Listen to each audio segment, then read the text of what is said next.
Page India news, सड़क से सदन तक।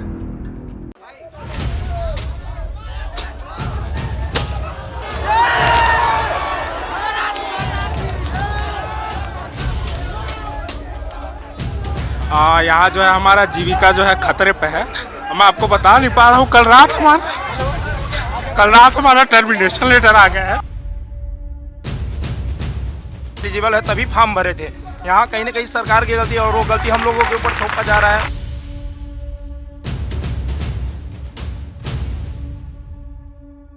मेरे बच्चे बीमार हैं, इसको सुन करके कि उनकी नौकरी चली गई, फिर भी मैं इस विश्वास के प्रतीक के साथ आया हूँ। छत्तीसगढ़ के बीएड प्रशिक्षित सहायक शिक्षकों ने आज सड़क पर उतरकर हंगामा कर दिया। बड़ी संख्या में बीएड सहायक शिक्षक भाजपा प्रदेश कार्यालय पहुंचे और अपनी मांगों को लेकर प्रदर्शन कर रहे हैं। बीएडधारी सहायक शिक्षकों की मांग है कि उन्हें नौकरी से ना निकाला जाए। इस दौरान बीएडधारी सहायक शिक्षकों को परिसर के गेट के बाहर ही रोक दिया गया और जब उन्हें गेट के बाहर रोका गया तो सहायक शिक्षक नाराज हो गए और गेट के बाहर ही धरने पर बैठ गए। इस दौरान सभी शिक्षक हंगामा करने लगे, नारेबाजी करने लगे और इस दौरान गेट का ताला भी तोड़ने की कोशिश की गई। दरअसल हाईकोर्ट और सुप्रीम कोर्ट के आदेश के बाद सरकार बीएडधारी सहायक शिक्षकों को नौकरी से निकालने की तैयारी कर रही थी। इस बात को लेकर बुधवार को बड़ी संख्या में बीएड सहायक शिक्षक राजधानी रायपुर में प्रदर्शन कर रहे हैं। सभी सहायक शिक्षकों ने जल सत्याग्रह, मुंडन से लेकर हवन तक किया और अब वो अपनी मांगों को लेकर भाजपा प्रदेश कार्यालय पहुंच गए हैं। इधर दूसरी ओर प्रदर्शन कर रहे बीएडधारी सहायक शिक्षकों का रो रो कर बुरा हाल हो गया है कि उन्होंने रो रो कर अपनी पीड़ा बताई। शिक्षक ने बताया कि यहाँ हमारी जीविका खतरे पर है। कल रात हमारा टर्मिनेशन लेटर आया, लेकिन सरकार अभी भी बोल रही है कि हम इसके लिए विचार कर रहे हैं। तो वहीं दूसरी ओर हमें टर्मिनेट कर दिया गया। दूसरे शिक्षक ने बताया कि पिछले 13 दिनों से वो धरने पर बैठे हुए हैं। उन्होंने बताया कि नोटिफिकेशन के आधार पर वो फॉर्म भरे थे। ये भी बताया कि सरकार की गलती है और इस गलती का खामियाजा हमें भुगतना पड़ रहा है। यहाँ जो है हमारा जीविका जो है खतरे पे है। मैं आपको बता नहीं पा रहा हूँ, कल रात हमारा टर्मिनेशन लेटर आ गया है। सरकार अभी भी बोल रही है कि हमें जो है समय आपके बारे में विचार कर रही है, लेकिन एक और जो है हमें टर्मिनेट कर दिया गया है। हम सब यहाँ पे आज कुछ लोगों की पवन साय जी से यहाँ पे बात नहीं, मेरा मुलाकात तो नहीं हुआ है, लेकिन पिछले 13 दिन से हम लोग धरना में प्रदर्शित कर रहे हैं और हम लोग टॉप किए थे और नोटिफिकेशन में भी आया था कि बीएड एलिजिबल है तभी फॉर्म भरे थे।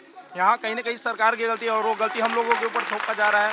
मैं टॉप किया हूँ, मेरा 700 रैंक है पूरे ओवरऑल छत्तीसगढ़ में। क्या चाहते हैं सरकार से? हम चाहते हैं कि कोई भी पोस्ट में हो हमको समायोजन करे। हम लोग का एक ही मांग है कि डीएड को ज्वाइनिंग दे, हमको कोई दिक्कत नहीं, लेकिन हमारा समायोजन किया जाए। हम 1.5 साल से वहाँ नौकरी कर रहे हैं, बच्चों को पढ़ा रहे हैं, ट्रेनिंग के माफी की है, वो भी 1.5 साल कर लिए। मतलब आपको बता दें कि हाईकोर्ट और सुप्रीम कोर्ट के आदेश पर सहायक शिक्षक के 2855 पदों पर योग्य अभ्यर्थियों की नियुक्ति के लिए आदेश दिए गए थे। इन आदेशों के परिपालन में लोक शिक्षण संचालनालय ने बस्तर और सरगुजा संभाग के बीएडधारी सहायक शिक्षकों की सेवाएं समाप्त करने का आदेश जारी किया। आदेश में ये स्पष्ट किया गया कि डीएड अभ्यर्थियों की चयन प्रक्रिया को सर्वोच्च प्राथमिकता के साथ प्रारंभ किया जाएगा। देखा जाए तो सुप्रीम कोर्ट और हाई कोर्ट के आदेश के बाद राज्य सरकार ने डीएड अभ्यर्थियों की नियुक्ति के आदेश जारी किए हैं। इस आदेश के बाद बीएड अभ्यर्थियों की सहायक शिक्षक की नौकरी पर खतरा मंडरा रहा है। वहीं 19 दिसंबर से बीएड सहायक शिक्षक नया रायपुर तूता धरना स्थल पर समायोजन की मांग को लेकर धरने पर बैठे थे। इसके साथ ही 12 दिन बाद भी सरकार की ओर से कोई प्रतिक्रिया नहीं मिलने पर शिक्षकों ने जल सत्याग्रह शुरू कर दिया। लेकिन इस संबंध में अब लोक शिक्षण संचालनालय ने सहायक शिक्षकों की सेवाएं समाप्त करने का आदेश जारी कर दिया और उन्हें टर्मिनेशन लेटर भी भेज दिया, जिसे लेकर नाराज शिक्षकों ने भाजपा कार्यालय घेरने की तैयारी की और अब वो भाजपा कार्यालय के सामने बैठकर लगातार नारेबाजी कर रहे हैं। इस पूरे मामले को लेकर पूर्व पीसीसी चीफ धनेंद्र साहू ने कहा कि ये दुर्भाग्यजनक है। 2-2.5 साल से काम कर रहे शिक्षकों को हटाना बिल्कुल गलत है। प्रदेश में रिक्त पदों पर इन्हें समायोजित किया जाना चाहिए। देखिए, ये बहुत बड़ा दुर्भाग्यजनक स्थिति है, बहुत बड़ा विश्वासघात है। बीएड के आज जो शिक्षक हैं उनको निकालने का आदेश जारी कर दिया गया है। पूरे प्रदेश में विभिन्न जिलों में आदेश जारी भी हो चुका है और आज वो लोग 2 साल 1.5 साल से काम कर रहे हैं और उनको आज यदि लगभग ये जो 3000 है इनकी संख्या, इनको आज निकाल रहे हैं काम से, ये कहाँ जाएंगे लोग? ना और कोई दूसरी नौकरी के लायक नहीं रह गए, इन कई लोगों का एज बार हो गया होगा। और आज जिस तरह से आज हमारे प्रदेश में शिक्षकों के बड़े पैमाने पे पद रिक्त हैं, इनको भी कहीं एडजस्ट करना चाहिए। ठीक है, डीएड वालों को भी नियुक्ति दी जाए, कोर्ट के आदेश है, उसमें कहीं कोई दिक्कत नहीं होनी चाहिए।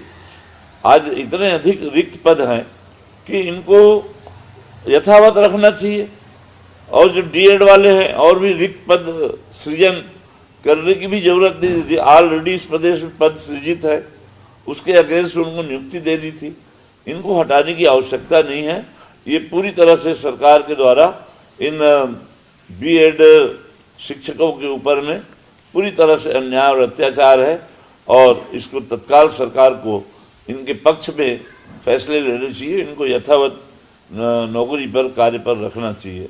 एक तरफ जहां सहायक शिक्षक लगातार भाजपा कार्यालय के सामने नारेबाजी कर रहे हैं, प्रदर्शन कर रहे हैं, तो वहीं दूसरी ओर उन्हें वहां से हटाने की भी तैयारियां की जा रही हैं और उन्हें वहां से हटाया जा रहा है। देखने वाली बात तो ये होगी कि समायोजन की मांग लेकर बैठे ये सहायक शिक्षकों की मांग पूरी होती है या नहीं।